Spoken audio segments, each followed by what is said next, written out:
ஒரு சிறிய கிராமத்தில் இரு சகோதரிகள் மங்கிதா மற்றும் லீனா தங்கள் தந்தையுடன் ஒரு குடிலில் வாழ்ந்து வந்தனர். மங்கிதா உழைப்பும் அன்பும் மிக்கவள். லீனா அழகை மட்டுமே விரும்பினாள். ஒருநாள் தந்தை நீண்ட பயணத்துக்கு சென்றார். மங்கிதா துக்கத்தில் ஆழ்ந்தாள். ஆனால் லீனா மகிழ்ந்தாள்.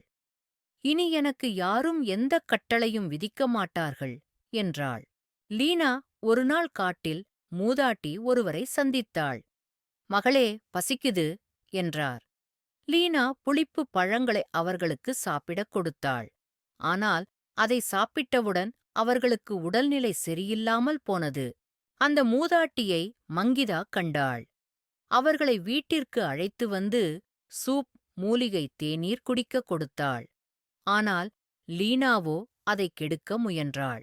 மூதாட்டி குணமாகி, "நீ நல்லவள் மங்கிதா, இந்த நீலப் பழங்கள் உன்னைக் காப்பாற்றும்" என்றார். பிறகு அந்த மூதாட்டி ஒரு தேவதையாக மாறி மறைந்தார். பிறகு மங்கிதா நோய்வாய்ப்பட்டாள்.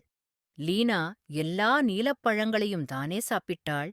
தேவதை மீண்டும் தோன்றி லீனாவின் முடியை இலைவிளக்காக மாற்றினார். தேவதை மங்கிதாவை குணப்படுத்தி குடிலை அரண்மனையாக்கினார்.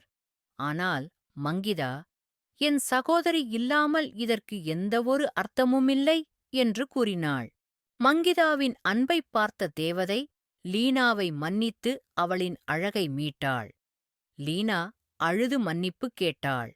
அன்று முதல் இருவரும் மகிழ்ச்சியாக வாழ்ந்தனர். அன்புதான் என்றும் அழகு.